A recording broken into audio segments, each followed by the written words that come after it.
like to get started with the idea of API governance itself and trying to define it. So, if we were to take a step back and really think about the reason why API governance sort of exists first, I think our digital landscape has obviously evolved over the last decade. I think a few years ago, a few decades ago, in fact, the conversation was really about um, how do we use APIs? Where do APIs come in, and whether your product is going to be API first or not. APIs, as you might know, are means of communication between different systems, and the conversation earlier on from there, I think that there were different ways in which you were doing it. You had SOAP, you had REST, you have GraphQL, and there's been a complete evolution in that sense. So the conversation has now sort of shifted in that way, where you're no longer really talking about um, whether APIs are the right things, the right way to go about exposing your underlying services for consumption, because the benefits of that have been pretty well established. And at this point, I think that's no longer a debate. So, where we are today in that entire span of events is to a point where we want to make sure that we are doing things better. How do we make sure that once a product has been developed, we are essentially maintaining it and managing it a little bit better so that we are tackling growing pains and ongoing challenges that might arise as a result of things that you want to achieve. And if I were to then look at some of the definitions that have come about from an API governance perspective, it may not fill you up with a lot of hope, because I think this is one of the definitions that came up. And right at the face of it, it looks like very, a lot of words in there. So let's go over this a little bit and look at what it says. It talks about establishment of policies and continuous monitoring of their proper implementation by the members of the governing body of an organization. It includes mechanisms required to balance the powers of the members with the associated accountability and their primary duty of enhancing the prosperity and viability of the organization. Now, obviously, that's a lot of words that, again, does not fill you up with hope in terms of, oh, these are yet again things that are going to stop me from doing the things that I really want to do. And these are, again, an added on overhead that I need to essentially take care of or factor in terms of my go-to-market strategies, in terms of my enhancement plans. And all of those things come to mind when you read something like this. So the purpose of today's talk is really to move a little bit away and try and simplify this a little bit. Try and really look at API governance not as a deterrent, not as a blocker, but as an enabler for success. So that is going to be the purpose of it. We are going to try and redefine this definition and try and create a simplified version of the world that we are living in. So if I were to factor in some of those driving factors to why API governance has become so very important for the success of a business, then I've sort of distilled it down to two key reasons. One has been around the evolving needs of the landscape. Firstly, if you really look at how you were building products maybe a decade or so, or maybe a couple of decades ago, it was essentially very specific to a single platform experience. But today, whenever we are building products, we are looking at an omni-channel experience. We are talking not just about web-based platforms. We're not just talking about desktops and laptops. We're also talking about mobile applications. And beyond that, we are also looking at other touch-based interfaces. We are talking about tablets. We're talking about VR applications or VR headsets. We are talking about augmented reality applications. We are even looking at smart applications like chatbots, and all of these potentially consuming and interacting with our product in different possible ways, which we need to meet in terms of the needs of our product. So that has been a driving factor. Then looking at where our audience is based out of, looking at a multi-region, multi-cloud experience, once again, trying to reach out to our consumers in a better, more dedicated manner. And that has meant that you need to consider now multi-region experiences, become getting closer to your audiences as much as possible. That again, with these changes, you've now started looking at different architectural styles as well, where earlier on you were looking at monoliths, you now look at microservices.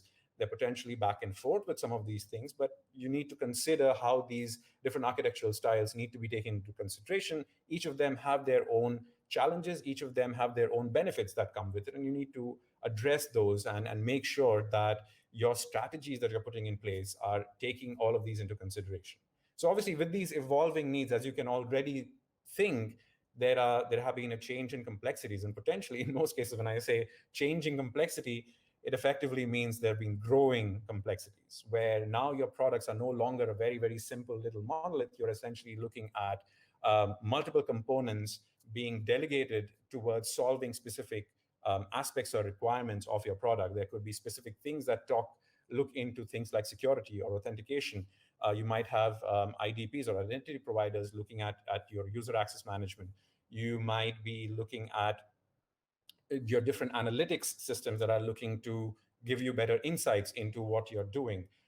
You might have different GitOps operations. You might have different CI/CD pipelines which need to be taken care of. So there's a whole lot of things when you're talking about your entire stack, not just the product as it is being provided, but also the way it's being built. There's a whole lot of layers that you need to consider, and all of that needs to come together in a cohesive manner to provide that experience that you want at the end of the day for your consumers. And that obviously adds on to your complexity of the solution.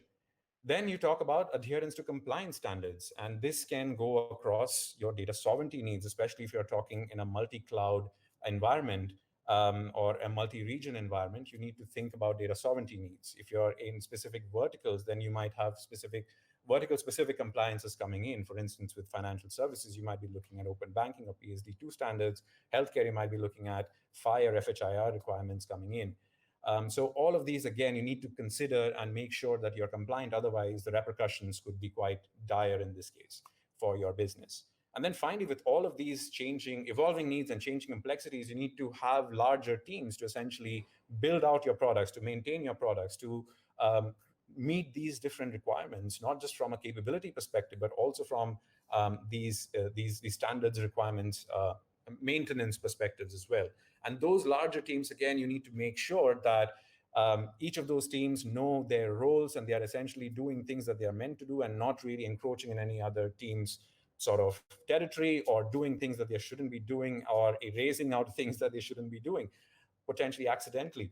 So all of these again have had they've sort of they become driving factors towards why API governance or having a strategy around all of these things has become very, very important. Now, if we take a look into what businesses are really looking at from a product perspective, what is really key and what is critical for the success of a product is really these few things. If you really distill it down, of course, you can pretty much go into the details of each one of them, and each one of them can have a talk of its own, probably multiple talks. But really, at the core of it, what businesses are really looking into is the product stability, making sure that the product is available and is accessible by all of the users and the consumers of the product. Then security, making sure that there are no breaches. Your user information is users are able to access the information within the application, access the application itself in a secure manner. Their information is managed, maintained, stored in a secure manner. Then scalability, that you're making sure that there are no bottlenecks, so that if you're really looking to grow your product, there are no hindrances to that. And while you're growing, you're making sure that your stability and security is still intact and you're not compromising on any of these as you grow your product ahead. And all of these, again, if you look at the underlying aspects of some of these things, is a layer of observability and reporting that is very, very critical to understand how your product is performing. What are the different challenges that you need to understand? What are the bottlenecks? Identifying some of the sort of the journey that your request is sort of taking all the way to your servers and back into as a response and back to your consumers. So the entire journey in terms of how people are interacting with your product internally from internal user perspective as well as external stakeholders is very, very important. And businesses need this information and need these capabilities. And for that, if we were to really try and create a simplified version of the definition that we provided previously, it really boils down to this one single line, which is we want to be putting policies in place such that it is easy for people to do the right thing or the thing that they really care about, but make it hard to do the wrong things, the things that they shouldn't be doing.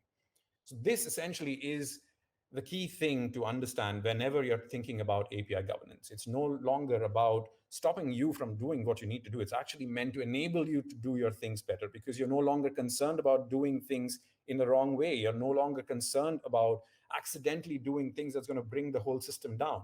You're essentially, it's a driver so that it is easy for you to do what is necessary for the best possible outcome for your business and for your product. That is the essence of API governance. That is what we need to consider, or what that's how we need to think about API governance. So with that, of course, uh, now with that in mind, if we were to think about building out a robust API governance plan, what would that look like? There are a few different considerations. Of course, depending on your organization, this might be a lot bigger, but I've sort of distilled it down to five key aspects that are a little bit more common across a lot of organizations that we've worked with. And these sort of address some of the concerns and some of the driving factors that we mentioned earlier on.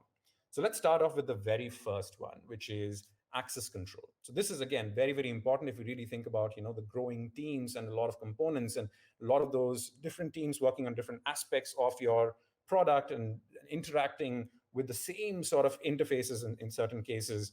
Then you need to make sure that it is clear who has access to what.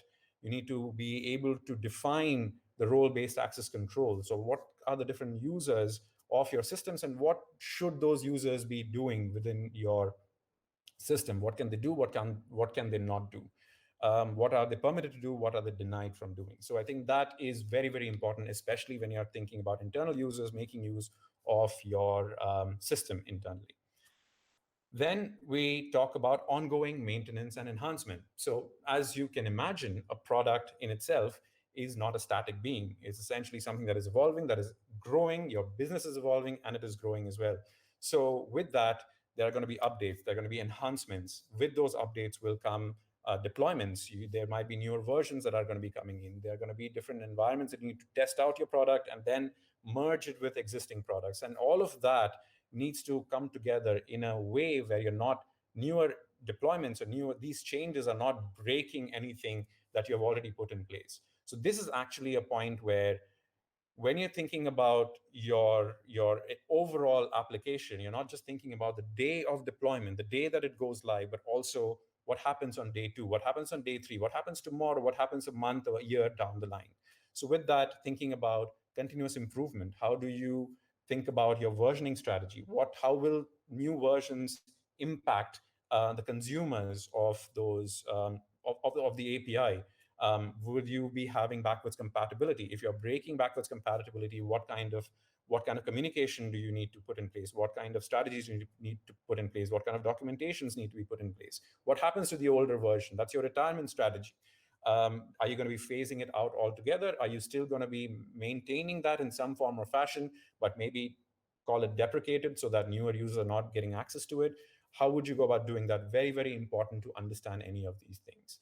CI/CD workflows, again, from the deployment and the continuous improvement, continuous integration, continuous deployment perspective, very, very important because these new changes should not come in to break any of the existing systems that you've already put in place.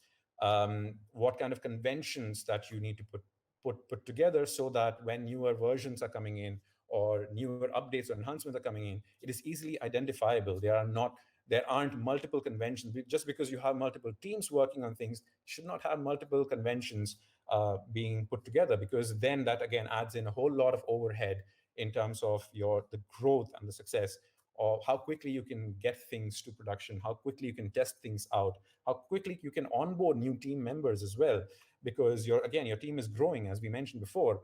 And having these sort of guardrails, these conventions in place only makes it easier because there is some level of degree of standardization that is happening across the organization. So very, very important to understand that.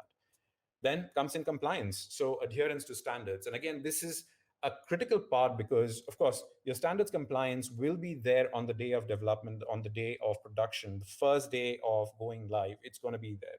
If you are, especially if you're in a multi-cloud or a multi-region environment, you will have to think about data sovereignty requirements. You will have to think about how your personally identifiable information is being handled. across those different regions. There might be different compliance needs that you might need to adhere to. There could be GDPR requirements specific to these. You have to think about how your data is being managed, not just at rest, which is how your data is being stored, but also how your data is being processed, how that's being computed, how your data is being handled on the wire as well, or in transit.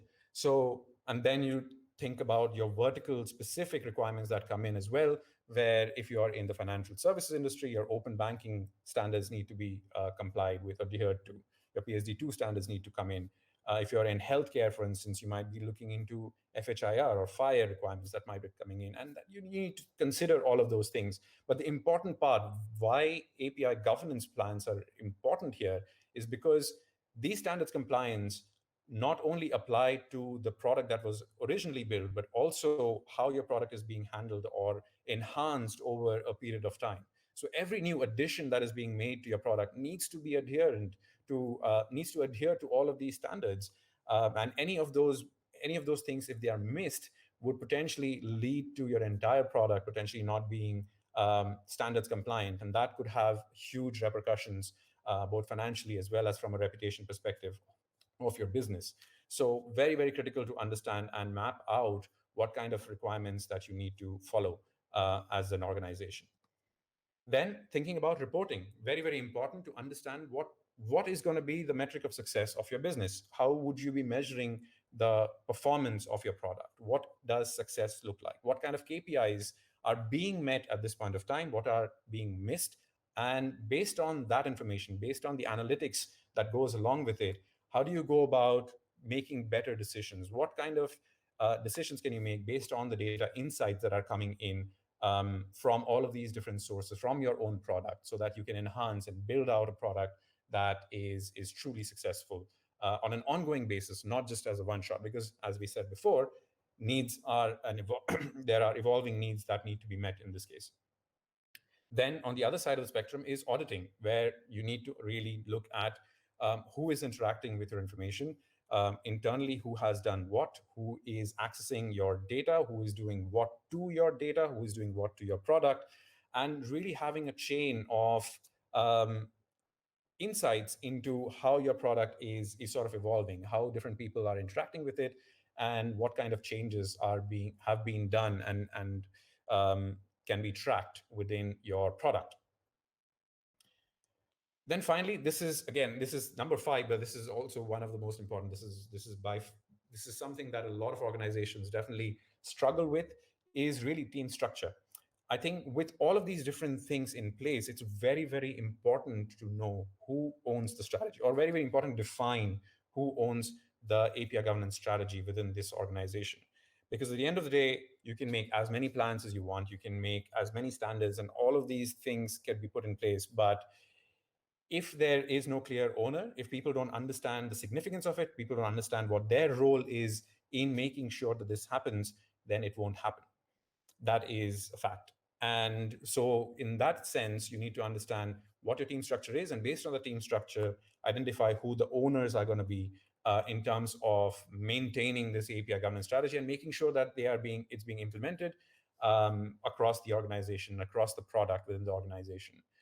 Typically, we look at two different approaches. We've seen come across two different approaches in this area, where we look at a central team approach. So, as the name suggests, is essentially a central team that is responsible for creation of the API governance strategy, for making sure that it's being implemented across the product, and making sure that it's being maintained and evolving over the duration as the changes and the needs evolve as well. So obviously, this is from a pros perspective, from a central team approach.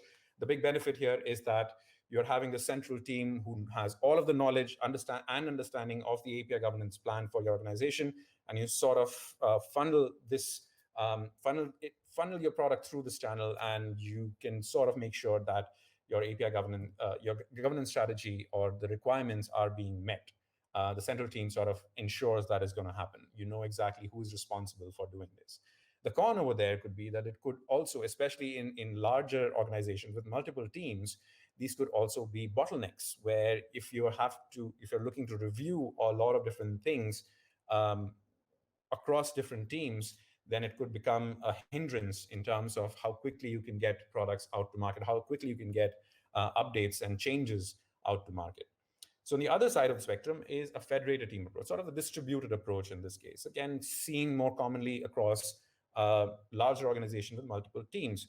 Now here, the idea is to put the ownership or the responsibility of maintaining the API governance or being compliant with the API governance plan of the organization to each individual teams, potentially product owners, but not just the product owners, but essentially making sure individually each team knows and understands what are the different aspects of your API governance plan, how does that fit into the larger goal, larger objective of the organization in maintaining the stability, scalability, and security, as well as the observability of your product and of your business.